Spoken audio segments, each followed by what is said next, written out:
Hola, mi gente, and welcome back to another episode of Vino y la Verdad, hosted by the ladies of Wine and Wisdom. Hi, ladies. How are you? Hola. Hello. Hey. Welcome back, Jessica. So excited that you're back. We missed you. I'm back. We missed Better you. than ever. Yes, we missed you. We missed you Yeah. so much. Yeah. I'm glad that you're back. Me too. Thank you. I'm glad to be back. Good. Good. Yes. We have a lot of exciting things coming up. Yes. At the end of the year and the new year. So I can't believe it's end of the year, guys. Already. Like, mid-month is gone. Like, where did November go? Like, I don't know. how is Thanksgiving next week? Oh. Me and Jessica had the same face. We were both like, I don't know. I just feel like it just Fast. like a Everything's wave, on like speed. Everything's on speed. yeah, Can we it's like slow a it fast down? forward. Everything Like we is just rushed. did Halloween. I'm still feeling like I was back in September. Like, but this is what I'm saying. Like, I feel everything is just like flying by. Like, honestly, Halloween came and went this year. And I feel like it's going to be the same with Thanksgiving. Like, yes, think next week. And I'm like, I'm hosting. Like, I'm not ready. Yeah. I'm not ready. Yeah, it's crazy. I'm like, what is going on? I just feel like everything is so rushed. Too fast. Before I understand they used to rush and put like Thanksgiving, right? You know, after September. But now it's like everything is like Halloween, Thanksgiving, and Christmas. All together. Everything. So you don't know what are we doing? Yeah. You don't know what to celebrating? Buy. Like, should I pick up a witch's hat along with a pumpkin plate and an ornament and just bring everything home at the same time? Because I'm gonna do for Thanksgiving. I'm gonna have my Halloween pumpkins out, and then I'm gonna put a Thanksgiving turkey, and then I'm gonna put the tree, and it's gonna be everything at once. Yeah. It's crazy. Like, I just went to Walmart and I didn't know which way to go. Because it was just, they even had like Valentine's Day stuff. I'm like, we haven't even hit December yet. Oh my God. Like this rush. Why? Why are we rushing our lives? Why? I don't know. It's very overwhelming, and it makes me want to make like a fucking cornucopia of Halloween, anxiety. Anxiety. I get anxiety. Like the whole thing, just all holidays, and have just one day. Right. Like, let's just celebrate everything. Let's just celebrate it all at once, and we're done. I think it's actually a good idea. Yeah. We gotta come up with a name for plan that. Like, we gotta come up with like Hallow Day. Se va a llamar un conto. Times Day. That's what you go. We could Hallow Thanks Miss Times Day, because and that's just everybody represent one fucking holiday and we call it a day. Oh my God. It's and just crazy. Decorate each corner of your house. Yeah, different. Each room different. How about that? It'll be Halloween in one room, Thanksgiving in another, Christmas in another, Valentine's in another. Done. Yep. You go to the bathroom and you flush the toilet. It's like, oh my God. You go to the kitchen, you got a turkey. You open the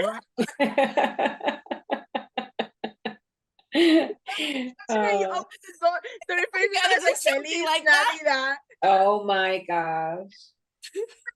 That's so sad. It's crazy. It's crazy. I still got a fucking skeleton sitting in my living room. He's so sassy. That was my boyfriend. I dressed him up the other day, but he didn't come pick up a boyfriend, so he's just hanging out there. He's so sassy, Mr. Bones. I can't. But it's true. Everything is so like running fast. And talk about running fast and everything being on fast forward. Today is the Latin Grammys, which when you guys see this, it's gonna be a week later. But I feel like that ran up on us too. Mm-hmm. What? Yeah, it's here. You know, and since when they started doing those damn things on a Thursday, we never get to see them. It used to be on the weekends, like, the Grammys on a Saturday, and then you curl up and you watch it, right? Now it's like on a weekday. Because nobody's home on Saturdays. That's why they do them on Thursdays. Well, everybody's out Friday, Saturday, Sunday, so they don't do it those days. My life has 360 because now I'm the herb that's home on Saturdays when I used to be all out all the time. Oh, wow. Pero But yeah, it's crazy. I just feel like everything is on fast forward, you know, in today and age. Today's, I don't know. It's just everything is on fast forward. Everything but is on fast we forward. have to give a shout out, like we did when we did our, you know, our last episode, to Miss Carol G. Yes. She won a Latin Grammy. She sure did get her Grammy. She won a Latin Grammy. Mejor Disco Urbano. Yes. These women are killing it in the industry. And Shakira also won a Grammy tonight already. Yes. So that's amazing. She performed, which is awesome. Who, Shakira? And Maluma and his fiance, so beautiful with her belly. Like, that's moving fast. I feel like they just said she was pregnant. Now you can see the belly, and it's like, oh my God. Right. He's so proud. He is, and they're having a baby girl. He's so excited. He's so in love. He even tattooed the baby's name already on his neck. Wow. Yeah. Wait, that's so soon. Yeah. And that's what I'm saying. Like, they said she was pregnant, and then it was like, okay, yeah, but that's the gender reveal, and now you can see the belly is huge. That could be something that happens, you know. Just say so. It's not a girl. You know how sometimes those sonograms, I mean, now they're different, right? Because now they have these 3D sonograms, and you really do get to see everything. Yeah. But I'm just like, could you imagine it could be like back in the days when they'll be like, oh yeah, it's a boy, and then comes out and it's a girl, or it's a girl, and then all of a sudden it's a boy. My nephew was Christina, and he was born Christopher. Yeah, we had everything pink, and he came out. We were like, "Ooh, that's not a girl."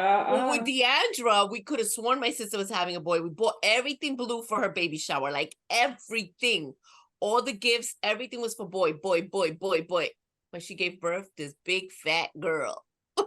Like, oops, I guess we gotta change everything to yellow. That's hysterical. But cheers to the Latinos and Latinas and these women in the industry killing it right now. Cheers to them. I think that the women who are winning it are so empowering to their listeners. Yes, it's so beautiful. Yes, so beautiful. They are very empowering, and I hope. Yes, I hope they continue doing their thing and continue breaking barriers and, you know, putting Latinas and on top, baby. Yes, on top. On top. It's amazing. They've killed it this year. Yeah. I don't have maracas, but woo. Cheers to them. Cheers to them. Cheers to them. And speaking of Latinas killing it and empowering other women, we have the creators of the Puente Institute. These women are phenomenal. They are tearing it up in the corporate world. They are teaching women on how to be VPs, CEOs, moving up in the corporate ladder, what to put up with, what not to put up with. Don't go anywhere. We'll be right back with Dr. Patricia Conde Brooks and Dr. Patricia Delgado. We'll be right back.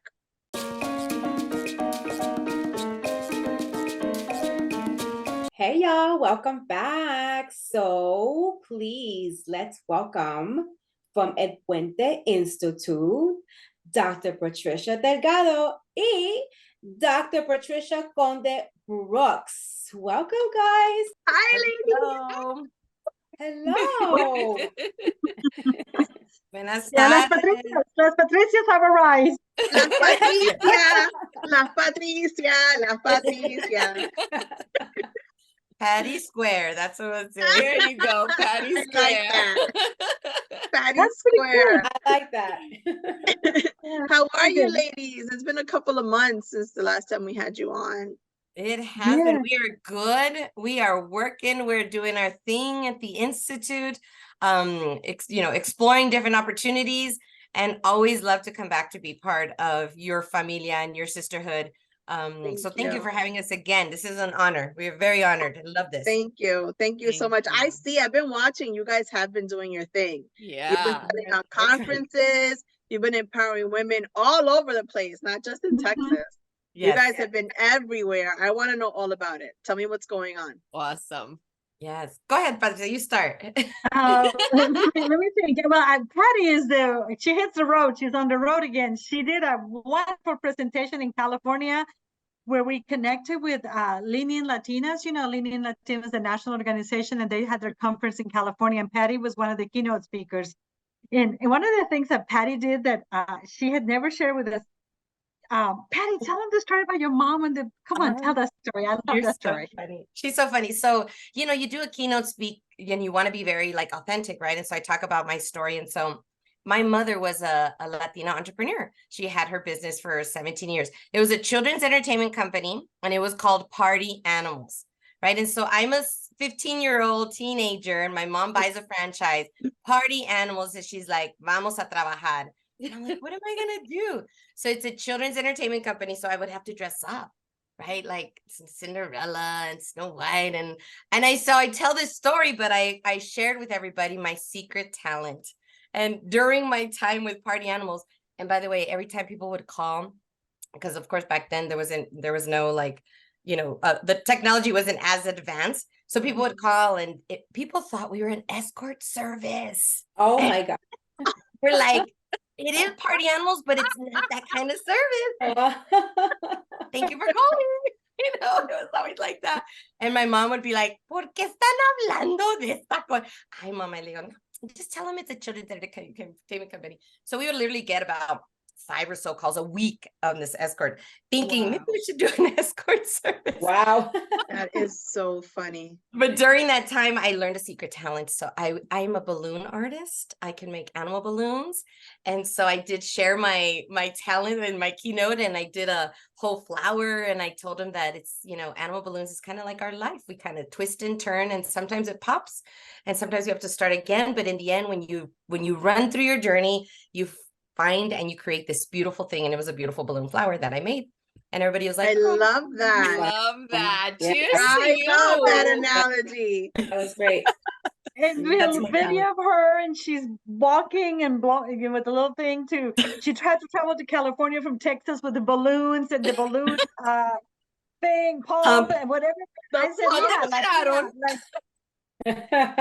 she's the whole thing going in the audience, and I was like, this is amazing. So she went there and presented there, and then I had a couple of things in I live in Minneapolis, so in the Twin Cities we did a conference. Alejandra, our other partner, she's not here with us tonight.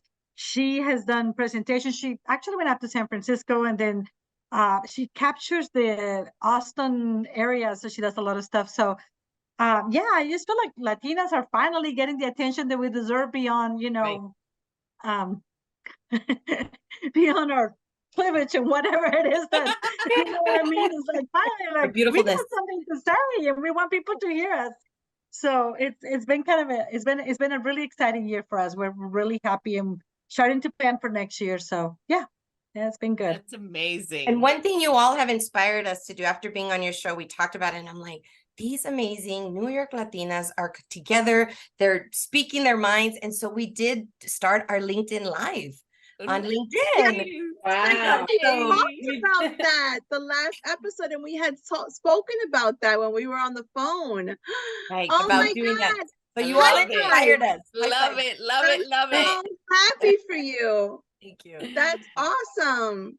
So we came out, and I think we've done 2 or 3 on LinkedIn Live, bringing different guests, talking about the Latino workforce, the need for organizations to really, support and start allying the Latino workforce.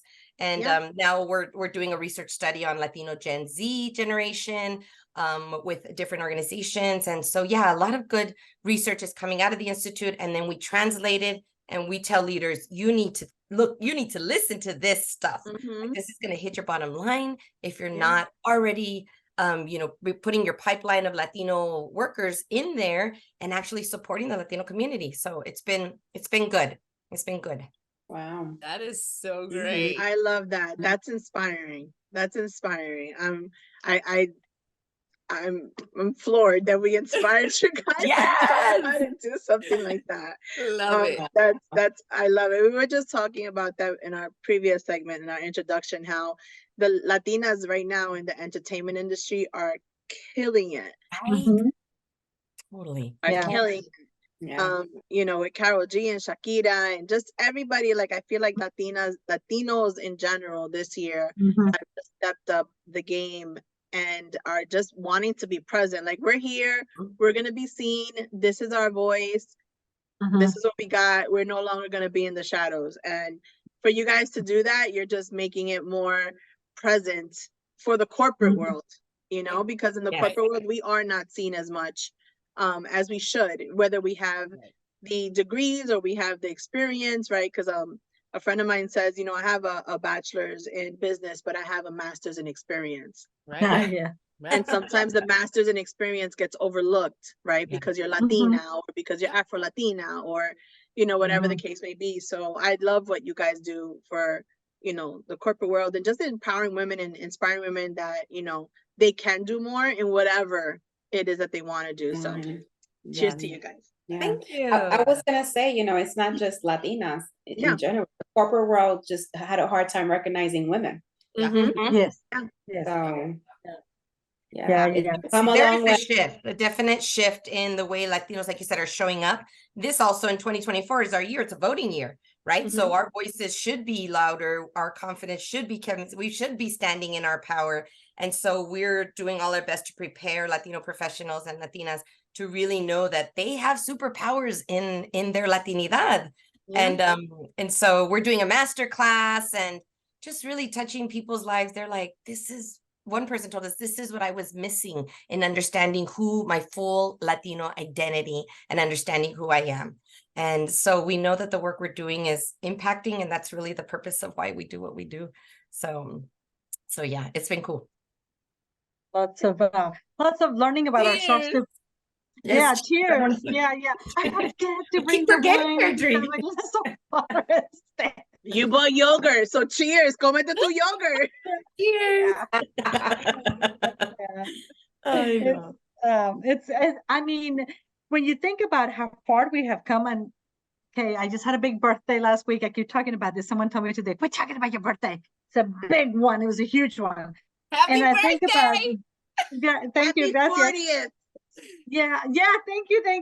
I have beautiful flowers behind me. Patty and Alejandra sent me flowers, and they got delivered and like at 6 o'clock the night of my birthday, and I was like, who sent me flowers? And it was them, and I made me cry and everything. Such good friends. But I just think about how far we have come as Latinas and generationally and educationally, and I just think, oh my gosh, it's like you're saying, it's finally our time. And I was thinking about it because we've had waves where we have had notoriety as Latinos in this country. As I remember, I'm old enough to know when Gloria Estefan was the big thing, the Miami Sound Machine. You know, we were like, I was so excited. Baby, do that conga. No, you can't do yourself any longer. I was like, oh, this sounds like something I hear at home. You know, un poquitico de salsa, la música. And then it kind of nobody. And then we had Ricky Martin. I was like, oh, you know, Ricky. You know, I was like, and then once again, he was like, oh, Ricky, whatever. And they're like, died again. So, you know, now it has been this continuous coming and coming. You know, I'm from Colombia, so Shakira was, you know, but she was singing ugly in English. Now Shakira and Carol G, they're all doing it in Spanish, Espanol, you know, finally. And so it's that shift, right? Like, we did a whole thing. We wrote an article in the Puente Institute about Bad Bunny. Yes. Because of the Saturday Night Live. Teaching him in college. Yeah. He's actually being taught about in college. Yeah. And we did you see him on Saturday Night Live? Because I did. He killed it. He was amazing in Saturday Night Live.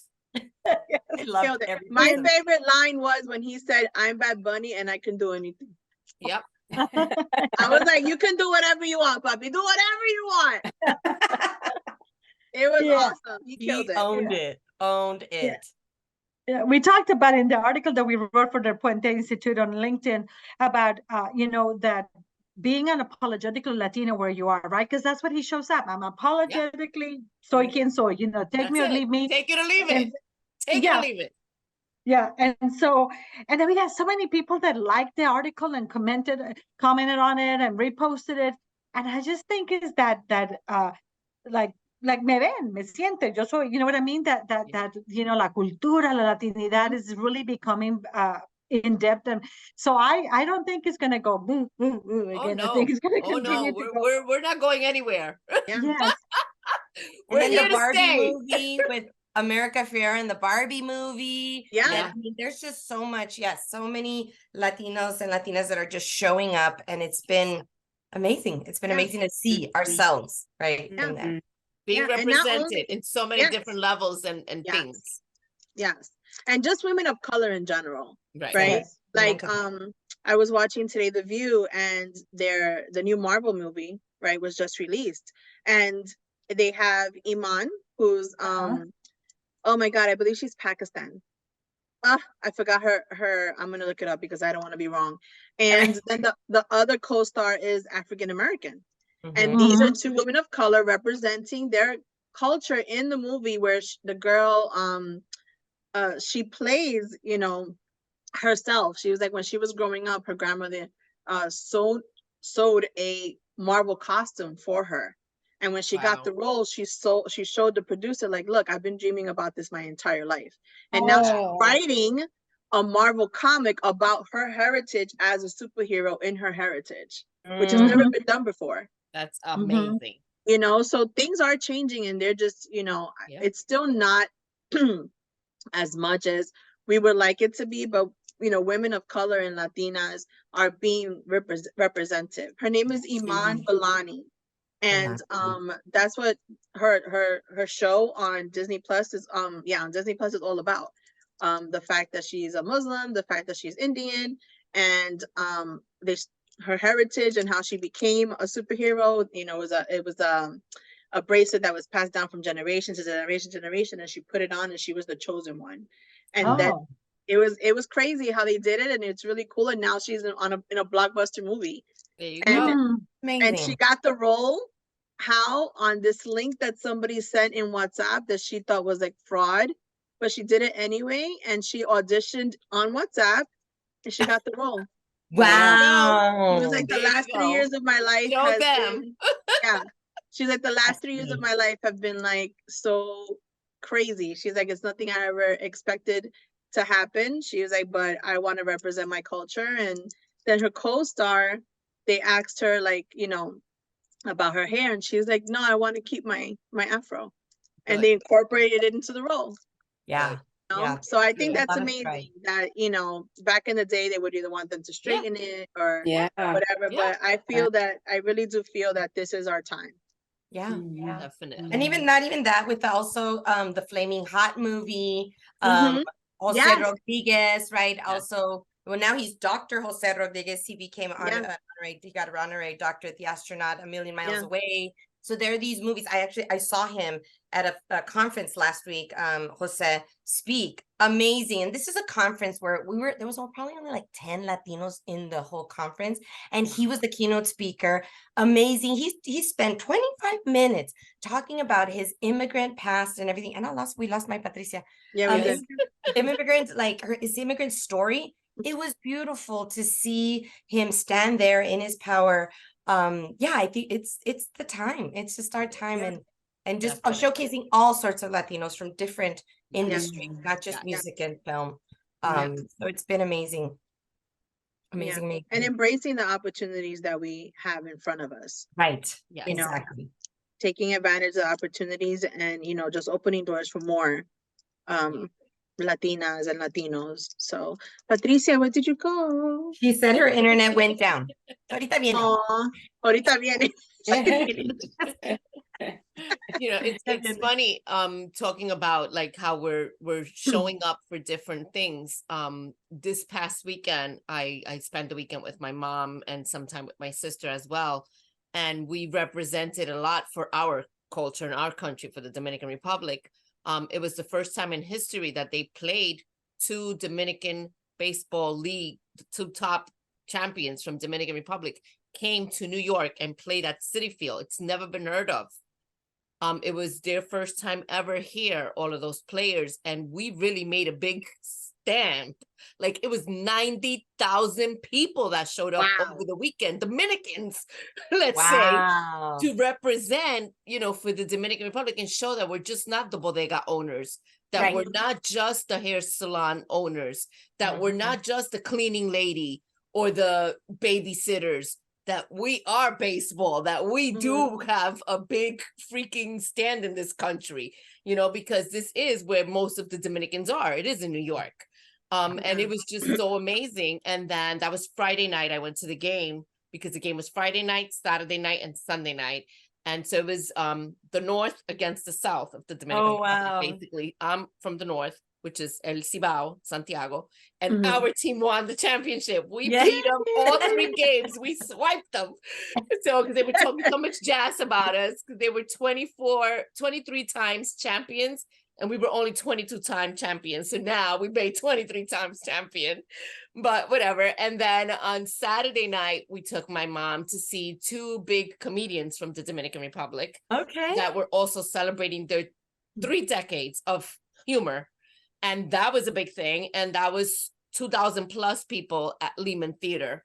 And it was just such an amazing feeling, again, to realize, look what we do. We are the comedians. We are the baseball players. We are the business owners. We are, we're not just the bodega, the salon, babysitter and cleaning lady, and it is just such a great feeling. It's such a great feeling.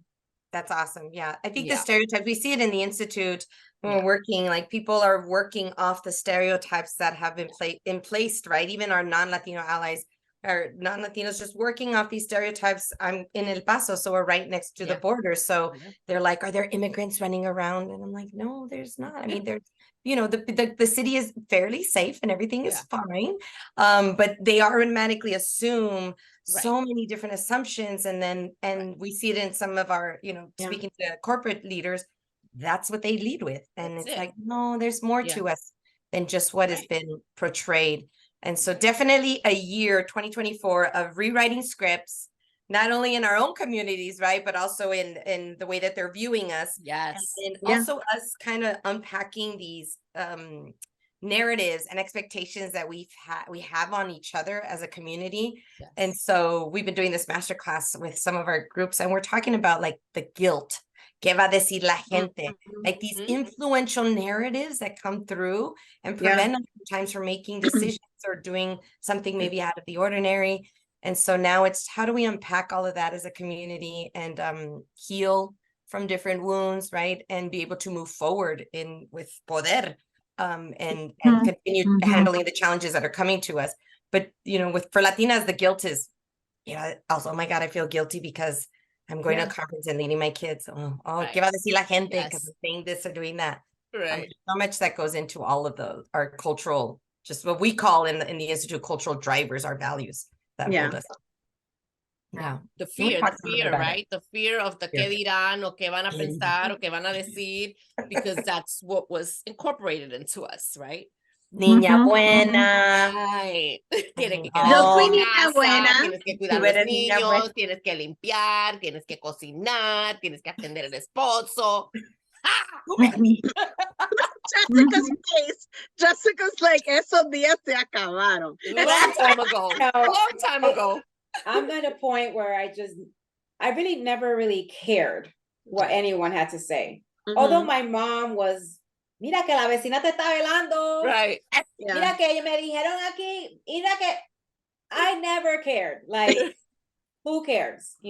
So thank God, like I'm still that way, Yes, because it's what pushes you to do better and be the best version of yourself, Yes. Right. Yeah.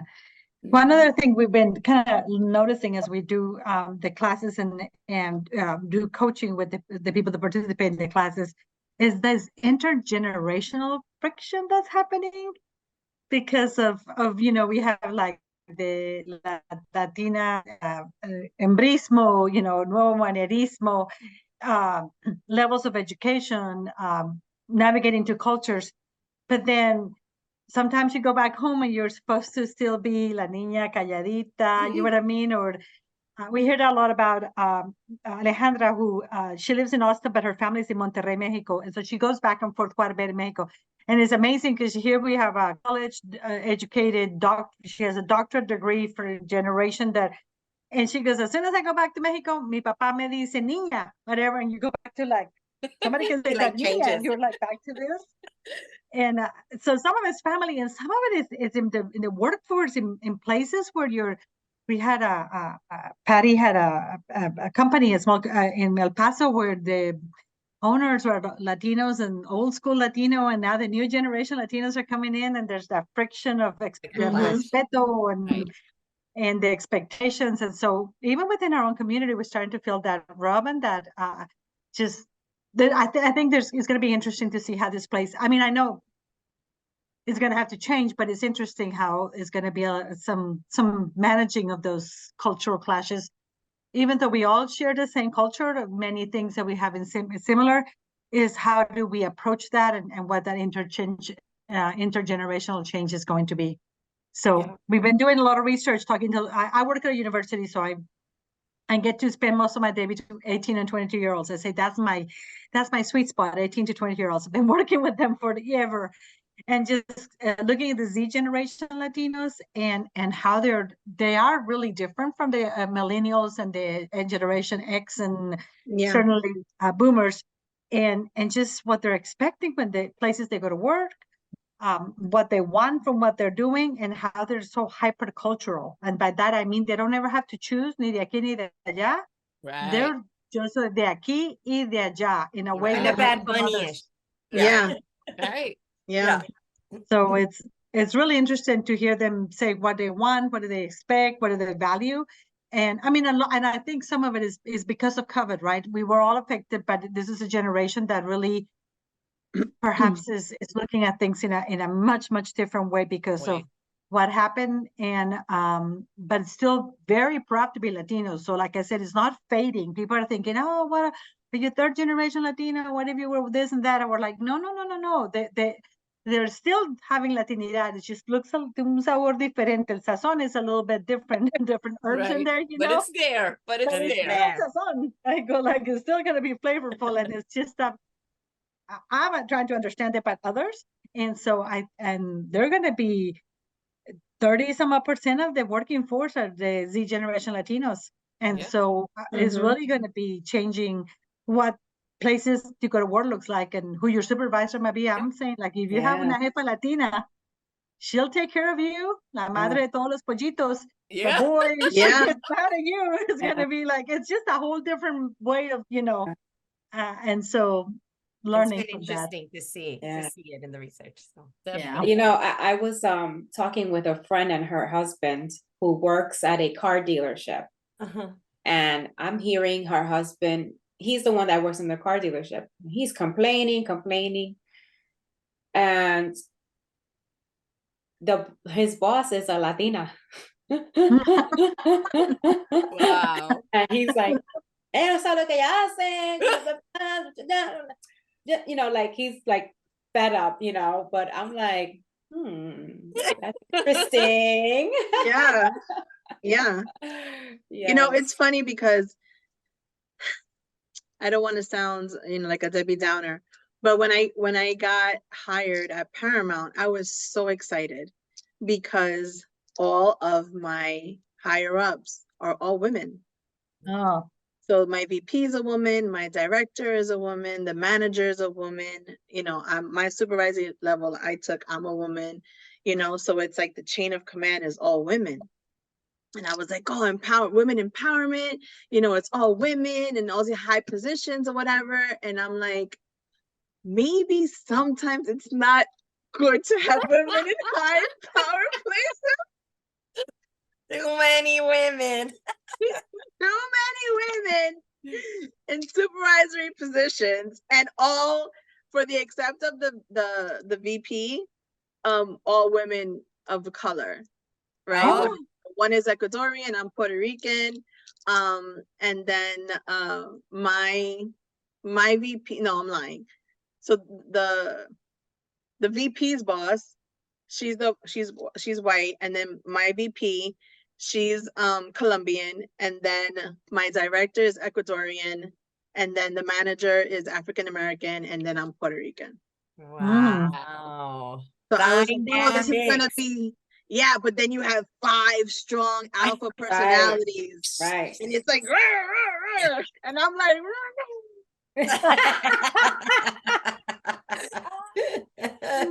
I mean, it's amazing. Let's get this day through, guys. Let's have a drink. I got a little canequita in my jaw, like, oh. But it's empowering to see that, and I love to see that, the organizational chart is like boom, boom, boom, boom, women.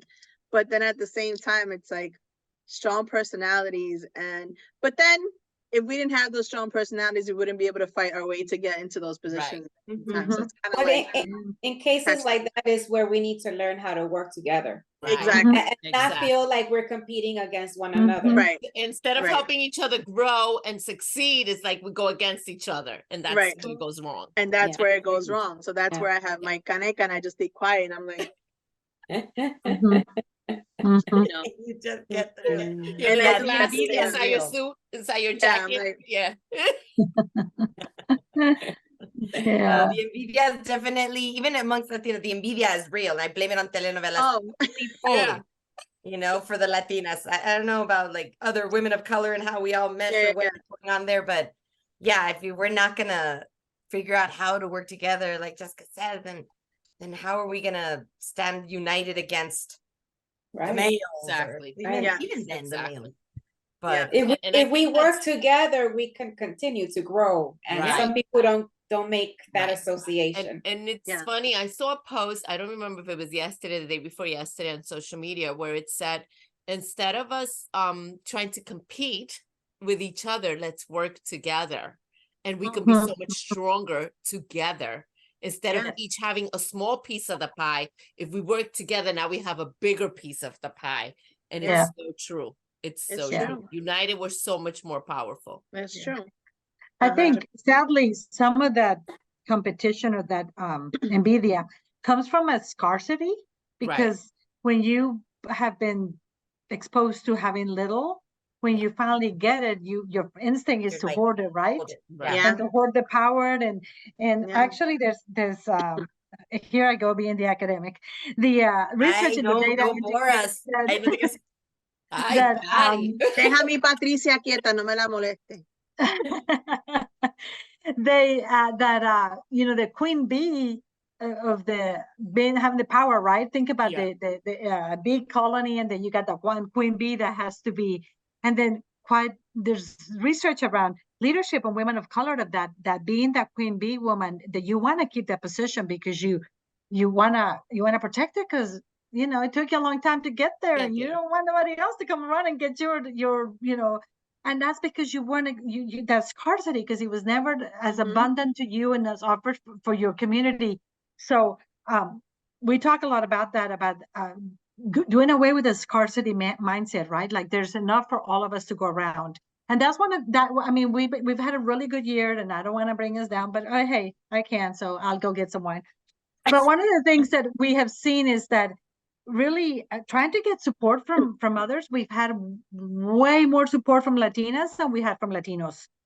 I mean, like the Latinos have ghosted us. I don't know how would you go ghosting in Spanish? What would be a good term to somebody ghosting? Se pusieron de fantasma. Son fantasmas en todas partes. They're like, no, I don't know. No, they didn't even email us back. And this is not one. Really? Yeah, we desaparecen. Yes, desaparecidos. Somos desaparecidos. Yo no sé. I don't know. And we actually, like, we met with them, like, had conversation, told me, and they were like, oh, you guys are great. Send us your information, send us your links. And we're like also excited, Then se desapareció. Wow.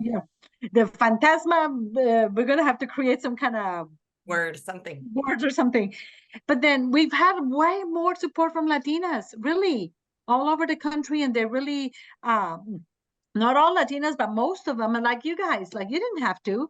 And other people were just like, oh, come on in, we'll talk about it. And so that has been refreshing, because typically you would think, oh, they're not going to help each other, right? They're like, vamos a competir por la atención, right? And there's enough attention to go around, because boy, we create our own show whenever we go. Yeah. But it's been we've had a couple of really discouraging days where we thought, really, maybe, because we thought someone was going to do something, but not everybody. We've had some Latinos that have helped us, and we're really appreciative of them, and we'll be sure to call them out to thank them what they do. But it's been a bit of a learning lesson as to, especially Latino men that want to own spaces around leadership for women. And I was like, mijo, no. I'm glad you want to help us, but yo sé cómo cuidarme, right? Some of that machismo coming in there. Right. Yeah. Oh, that's what it is. It's the machismo. It is the machismo. Eso es. Is the machismo. But also, women, I think we're in a space that now we're not afraid to speak. right? Yeah. Jessica says this all the time in other episodes that, you know, when we were raised, it was like you speak when you were spoken to. We had a voice. Kids aren't like that now. They're like, okay, No. yeah, no, are you gonna listen to, you listening to me? Like, you hear me, mom? Hello, mom, right? And I have a so voice think, too. yeah, I have a voice too, but I also think that, you know, the older generation of men, Latino men, that's kind of like off-putting to them, like, wait a minute, you know? And then what you guys talk about is relatable to us because we lack that, right? We've been working to try to get what you're teaching about, right? Right. They don't want us to get there. They don't want us they know we're gonna run it all. because we're gonna run it. Yes. You know what I mean? The same way that you say we didn't have to have you on the show, you guys didn't have to come on the show to support us. That's right? true. Yeah, one hand washes the other. And it's just, you know, that's how we grow, you know, just as women, as Latinas, and just as businesses in general, right? If everybody helps each other out, we're just helping each other grow. It's not about competition, you know, but not everybody has that mindset. No, we're really trying to work. Alejandra, she's an expert and really in the construction industry. I know construction industry, and she's done a lot of research, met with a lot of people, and because there's a lot of work to be done around learning who's building, who is in charge of construction in the United States, right? But you know, when you look at the top management, it's mostly white male. And you know, you get to the middle management, and that's when you have some Latinos, and many of the workers, the actual construction workers, are Latinos. So it's about educating safety, like because of safety. If you understand a lot of the concepts, that might be better, engaging them, all those kinds of things. And actually, one of our biggest allies has been a white woman, and you know, like she's like, and we were like, okay, great. She came to our master class. She was on our LinkedIn Live. She was amazing. She's like, awesome. Information you've taught me about your community has helped me understand my workforce and helped me better, you know, lead these Latino construction men. She's amazing. She was just so thankful of the work that we're doing. And it is people like that and other Latinas and other Latino professionals that it's like, okay, we know we're on the right track. We got to just keep going. We got to just keep moving. Persevere. Listen, what you ladies are doing is amazing. And I hope that one day we can, you know, collaborate in something. I mean, I don't know construction, but I'll build something if you want me to. I don't either, Alejandra. Like, we're like, I'll bring the wine. Goes, no. Yeah, we can bring the wine. We can bring the wine. You all have built a beautiful sisterhood. You've built a voice for the Latina community. So you guys have already done so much too, that we want to recognize you all for everything you've done, being friends and doing this together. I mean, I know differences. Like sometimes Patricia, Alejandra, and I have differences, but we know the importance, you know, exactly of having that hermana, that comadre type relationship. We need it. So thank you to you guys for exemplifying the beauty. Thank you so much, and keep doing what you guys are doing. I would love to go to one of your master classes. You have to hold one here in New York. Oh my God, that would be amazing. Yeah, love to. You know, definitely. And I hope that again you guys come back, but this time with Alejandra. Yes, Alejandra, yes. Three of you. Yes. The three of you and the four of us, se acabó la cosa. That's it. Right. We'll take over. That's it. But I am so proud of you guys. Continue doing what you're doing. Seriously, continue doing what you're doing. Look, I think what you guys were on like maybe 4 or 5 months ago. Yeah. Am I wrong? Yeah. Hear about that? Yeah. And look how much you guys grown. Yeah. It's in amazing. 5 months. I love it. It's I amazing. love it. I'm so proud of you guys. I know we didn't. We're still not doing good on Instagram. We're really kind of stuck at Instagram. Yeah, I've been watching and I'm like, look, their followers. Look at me. She's doing me. I'm like, look at this one. Look at the shy one. You know. So you guys have been doing great. I applaud you. I'm very proud of you. Cheers to you guys and the success. Salud. Salud. Gracias. Mucho más. Okay. Thank you. I wish you so much support. Finish 2023 amazing. Thank you. You too. 2024 be a wonderful year. And guys, don't go anywhere. We'll be right back with our final remarks. We'll be right back.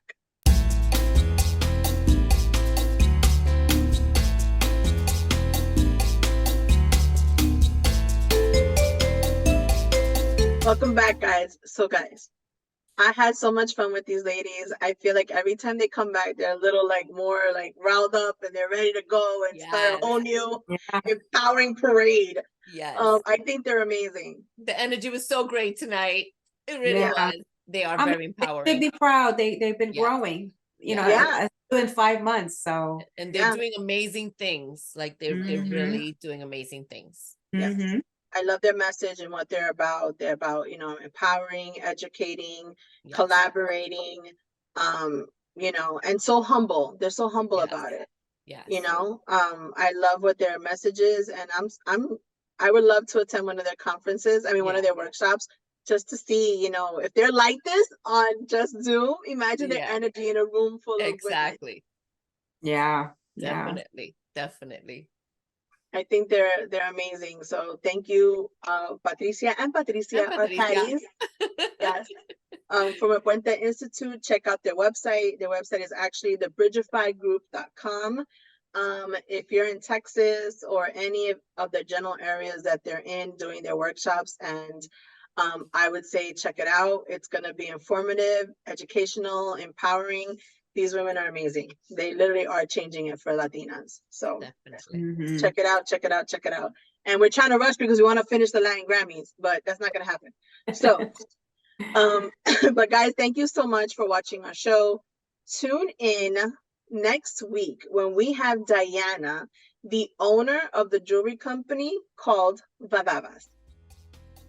Vadavas is a heartfelt accessories and jewelry brand. It's crafted with inspiration and purpose.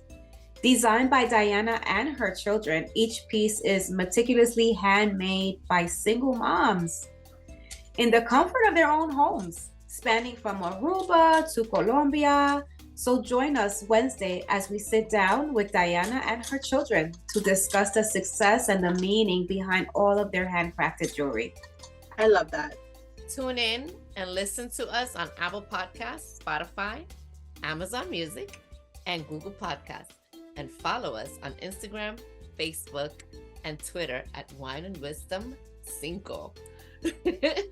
Pero oye, as always, don't forget to take a minute to sip some wine and share a little wisdom. See you next time. Ciao. Bye.